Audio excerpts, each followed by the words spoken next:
All right, we back again. Is your business compliant?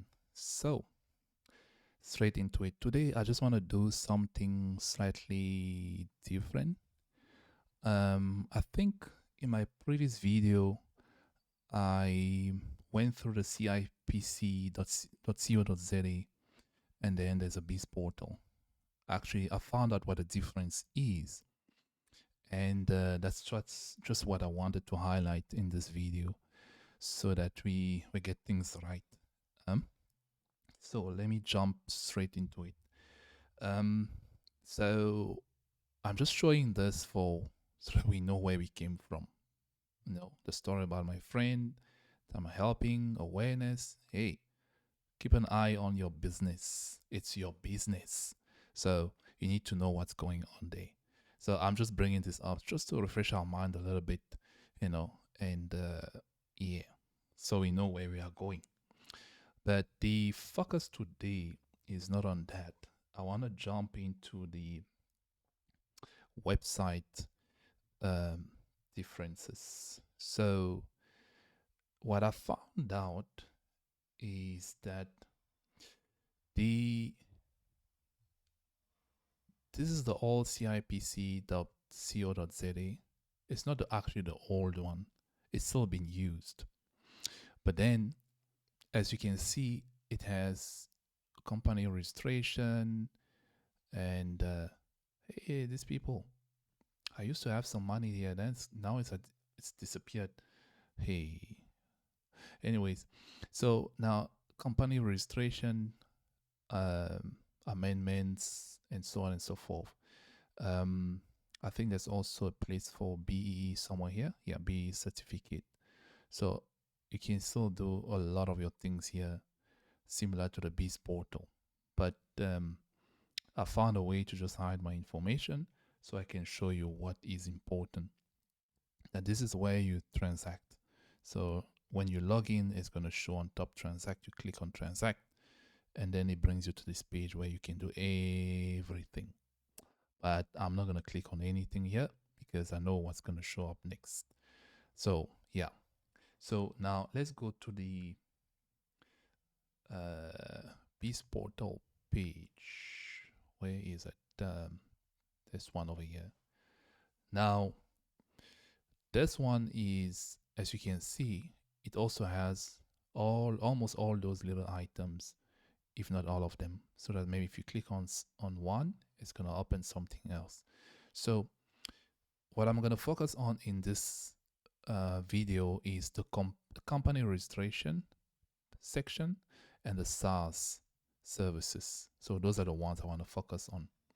Now, the company registration one is where I found that information between the Peace portal and then the CIPC. You know, it's not like old and new, no. It's this part here. See, friend, Base portal is currently only caters for South African ID holders logging on the eService cipc.co.za if you do not have a South African ID. That's basically it. So if you have a passport, um, I don't know what other identification they accept there, but I know if you have a passport, that's where you're going to go. And if you do have a South African ID, then this is the place to come. And I think you can still go to the old one, but ideally you want to come this side because, well, they made it possible for you. And then there are other requirements there that you need to fulfill. But that's what I wanted to highlight between this and the CIPC service. That's one point to note where to go. And then there are other information that you can read. This is also part of the things that I was telling you to do. That when you have 5 minutes, even on your cell phone, 5 minutes, 10 minutes, come and read through and then memorize some of the stuff you can memorize. So it's easy to talk about it, even if when you're trying to guide someone else. So that's basically the benefit of it. And they have tons of guides, videos, and yeah. is also there. So then the other tab that I wanted to touch is the SaaS service one.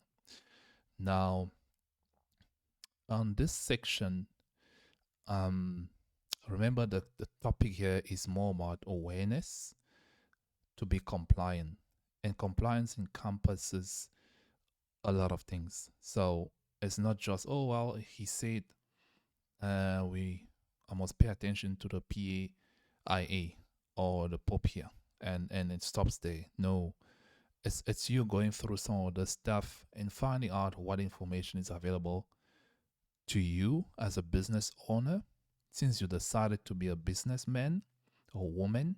So do the thing that comes along with that, and that includes coming here and getting information from a reputable source.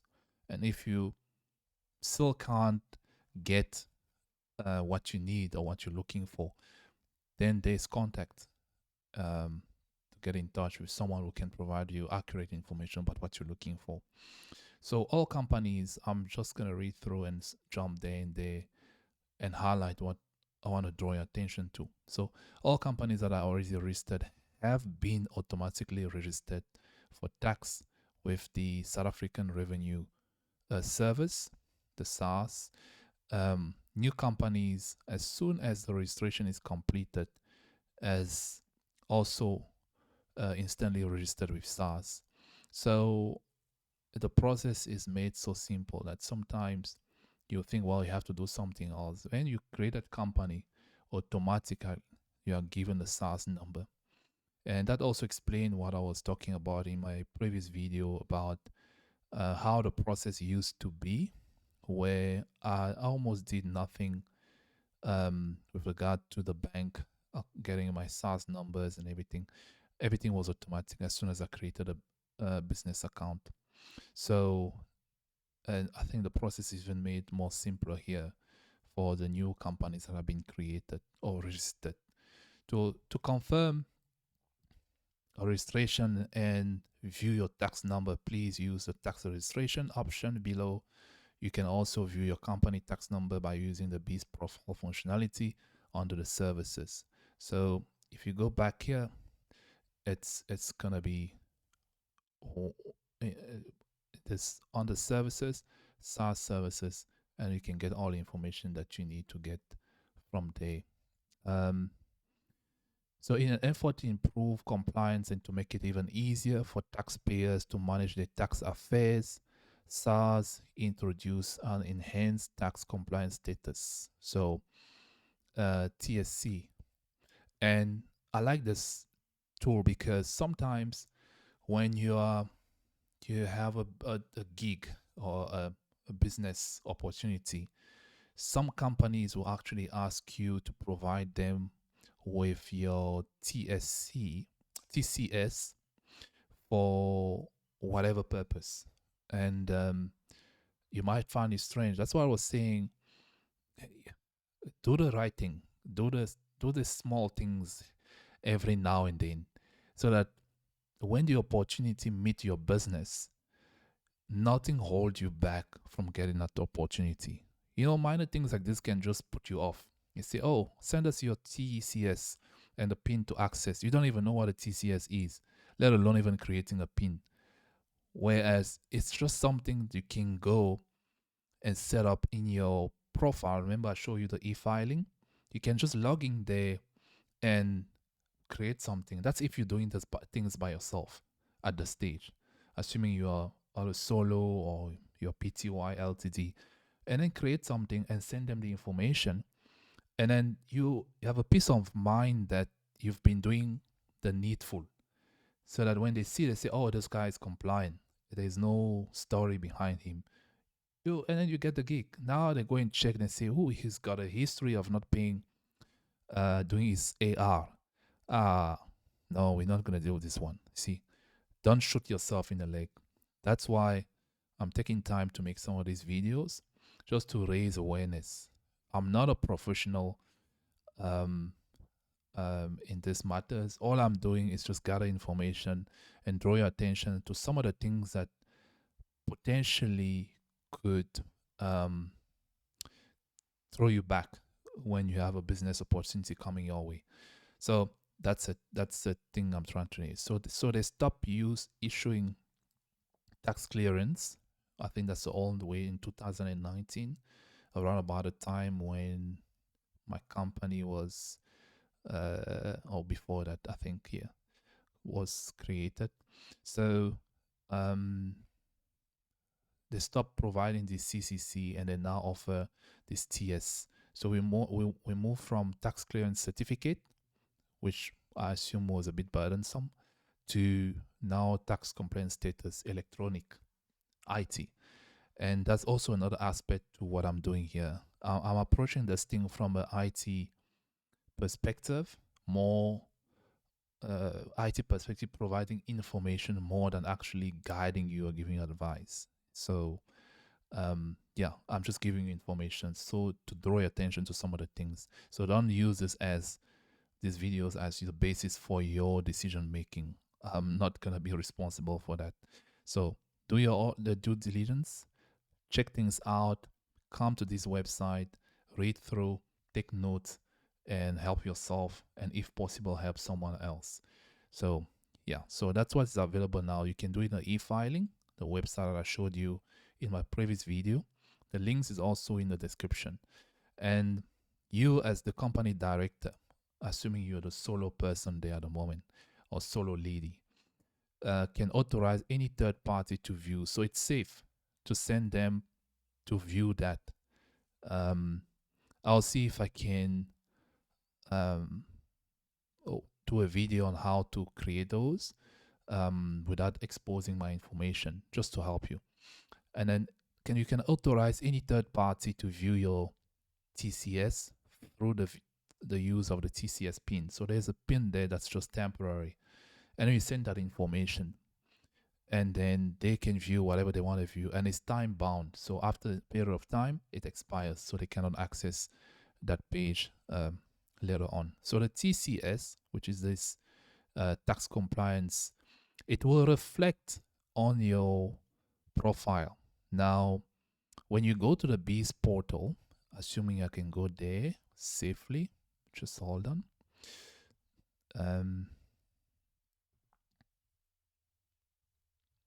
Okay, so when you go to the Bees portal,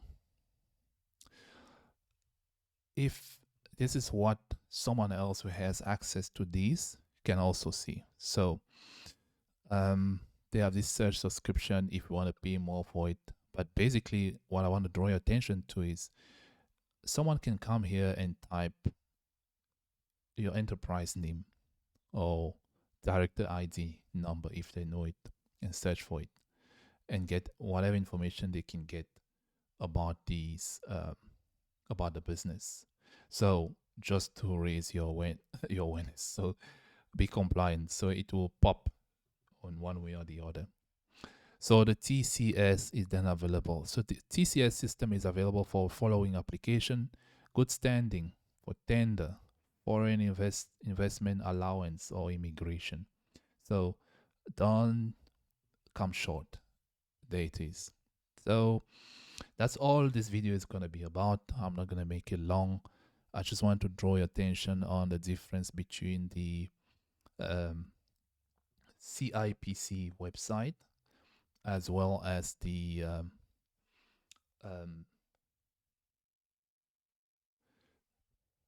Bees portal website. So I hope that this video helped you. Until next time, take care. Bye.